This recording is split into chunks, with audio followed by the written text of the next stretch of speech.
అమ్మా నాన్నకు భక్తితో మొక్కి ఆనందంతో ఎలుకను ఎక్కి ఇంట బయట పూజలు పొందగా ఈశ్వర పుత్రుడు వచ్చిండు.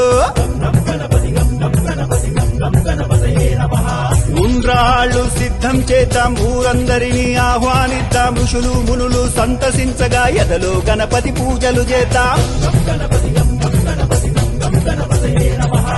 ఏనుగు తలతో వచ్చిండు, ఐశ్వర్యం మనకిచ్చిండు, ఒంటి కాలితో నాట్యం చేస్తూ ఓహో గణేశరారాయణగా ఔరాయంటూ చూడంగా అంబ పార్వతితో వచ్చిండు, అహంకారమణి చేసిండు.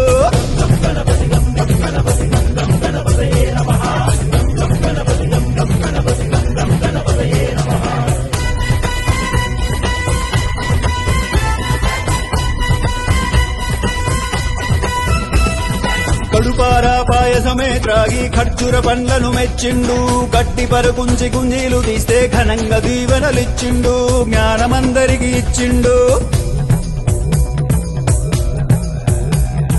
చవితి నుండి 9 రాత్రులు చక్రం ఎత్తి అర్చన చేద్దాం, జన్మ జన్మల పుణ్యఫలంతో ఝంకారంతో గానం చేద్దాం.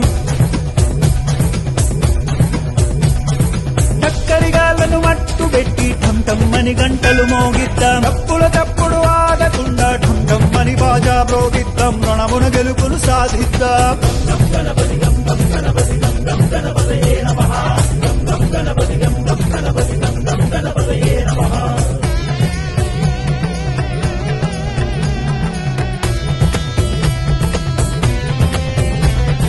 తమ్ములు చెల్లెలు సంబరమ్మతో థకిట థకిటమని నాట్యం చేస్తే దండాల దండలు వేద్దాం, ధర్మాన్నే కాపాడుకుందాం.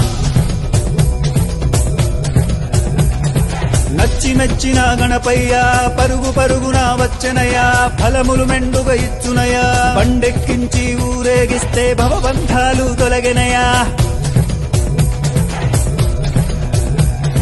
మనసారా గణపతిని వేళంగా యమ బాధలు బాపెను చూడంగా, రమ్మంటూ గొంతెత్తి పాడరా లంబోదరలకు నికరా. వరుసగా భజనలు చేసి శరణంటూ గణపతి చేరి, సకల లోకాలాధిపతిని షణ్ముఖనాథుని సోదరుని హరుడి పుత్రుడు గణపతి బొప్పను క్షమించమంటూ మొక్కుతాం, రై రై మని సాగనంపుదాం.